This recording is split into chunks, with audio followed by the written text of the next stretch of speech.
안녕하세요. 17년째 랩터스 팬 외길 인생의 로이스터입니다. 이번 시간에는 NBA 올스타 리저브 멤버가 발표됨에 따라서 리저브 멤버를 소개하면서 그 중에서도 생애 처음으로 올스타에 선정된 선수들을 소개하겠습니다. 그리고 이어서 오스너브 팀에 대해서 알아보고 랩터스 경기 리뷰와 프리뷰로 마무리 짓도록 하겠습니다. NBA 올스타 리저브 멤버들이 공개되었습니다. 위쪽 멤버들이 서부고 아래쪽 멤버들이 동부인데요. 이 멤버들을 대상으로 르브론 제임스와 케빈 듀란트의 올스타 드래프트가 3월 4일에 열릴 예정입니다. 생애 처음으로 올스타에 선정된 선수들을 잠깐 소개하고자 합니다. 첫 번째 선수는 제일런 브라운입니다. 보스턴 셀틱스 소속으로 평균 25.7득점, 5.5리바운드, 3.9어시스트를 기록하고 있고요. 현재 제이슨 테이텀과 보스턴의 원투펀치를 구축하고 있습니다. 주목할 만한 점은 작년에 비해서 평균 득점이 약 5.4점 상승했다는 것이고 생애 처음으로 4할 때 3점 성공률을 기록하고 있다는 것입니다. 두 번째 선수는 잭 라빈입니다. 평균 28.8득점을 찍고 있는 잭 라빈은 NBA 슬램덩크 콘테스트 2회 우승을 기록한 덩크왕이기도 합니다.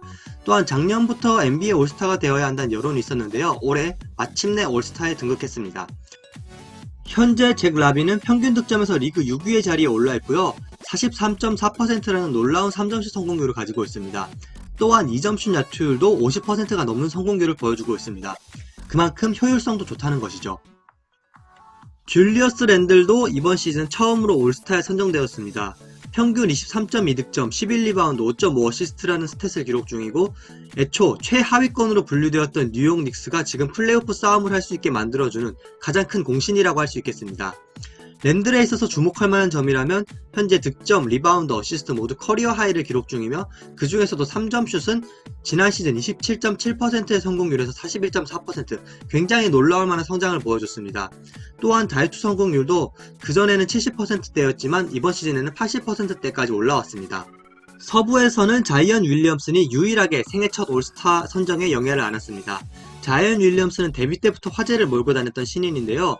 어떻게 보면 뚱뚱하다고 할 수 있는 몸에 굉장히 빠른 스피드와 엄청난 체공 능력을 가지고 있기 때문에 보는 사람으로서는 굉장히 시원시원한 그 카타르시스를 느낄 수 있는 그런 선수입니다.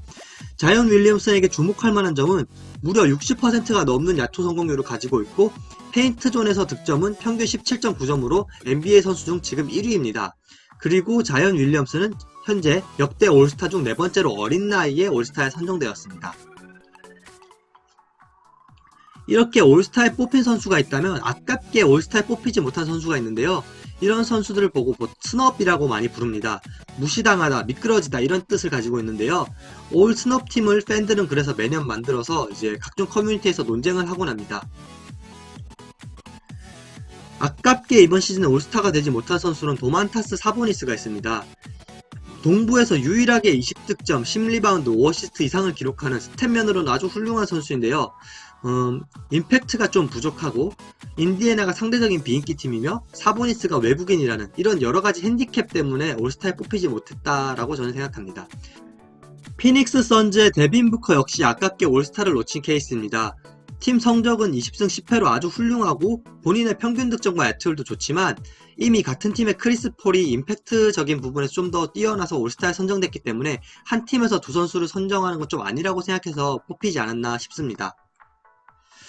하지만 데빈 부커는 이제 앤서니 데이비스가 부상으로 올스타에서 빠질 것이기 때문에 그 보결로 될 확률이 굉장히 높습니다. 더마 드로잔도 이제 어시스트가 커리어 하이를 기록하고 있음에도 불구하고 올스타에 뽑히지 못했습니다. 서부 5위의 애매한 성적과 25에 미치지 못한 성적 그리고 임팩트 이런 부분이 부족해서 더마 드로잔은 아직까지도 샌안토니오 소속으로는 올스타에 한 번도 뽑혀보지 못했습니다. 그리고 랩터스의 프레드 밴블릿도 아쉽게 올스타에 뽑히지 못했는데요.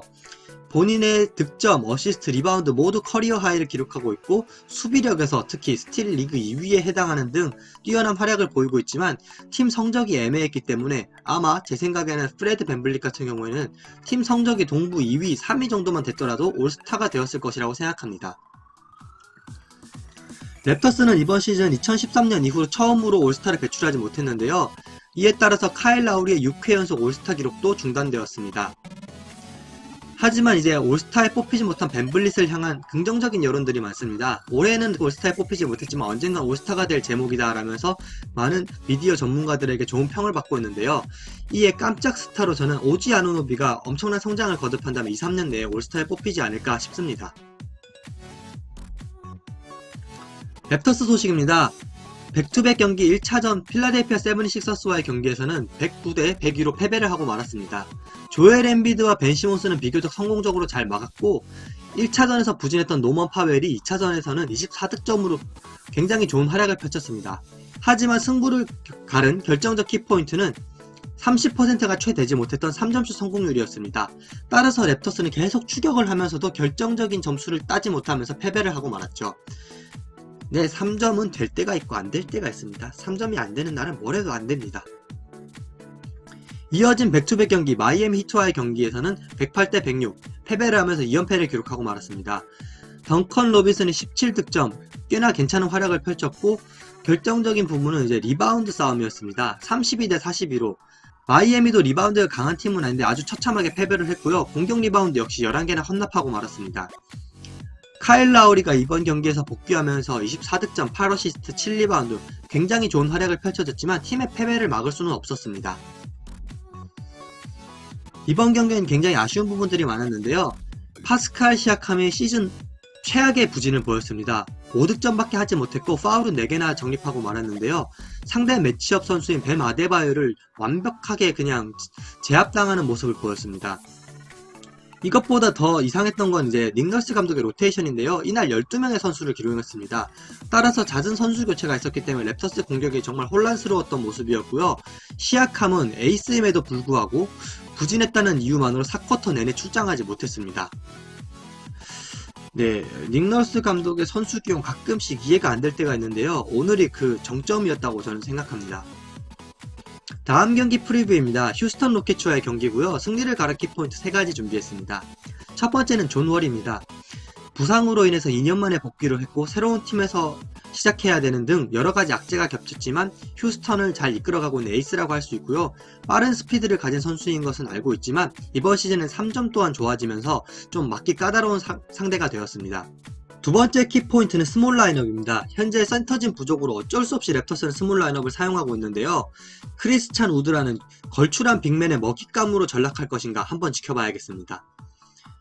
너의 불행은 나의 행복. 현재 휴스턴 로켓츠는 9연패에 빠져 있습니다. 연패에 빠진 팀은 보통 초반에 강하게 밀어붙이면 스스로 좀 승기를 놓치고 자멸하고 마는데요. 따라서 랩터스가 초반에 강하게 밀어붙이는 것이 중요할 것으로 보입니다. 휴스턴 로켓츠와의 경기를 치르고 나서는 시카고 불스와의 경기가 있습니다. 승리를 가른 키포인트 3가지. 첫 번째로는 잭 라빈입니다. 폭발적인 운동 능력과 3점슛을 겸비한 이번 시즌 첫 올스타에 등극한 잭 라빈, 어떻게 막아야 될지 랩터스로는 고민이 클 것 같습니다. 잭 라빈 외에 주목해야 할 선수로는 라우리 마카넨이 있는데요. 핀란드 출신의 7프 센터로 아주 다재다능합니다. 현재 2에서 4주 정도 회복이 필요한 부상을 입었는데요. 랩터스전에서 복귀할 수 있을지 한번 지켜봐야 될 것 같습니다. 랩터스 같은 경우에 4쿼터를 뒤진 채 게임을 시작한 경우 3승 16패라는 아주 저조한 성적을 보이고 있는데요. 따라서 전반전과 3쿼터를 어떻게 풀어나가느냐가 굉장히 중요할 것 같습니다. 이번 시간 제가 준비한 자료는 여기까지입니다.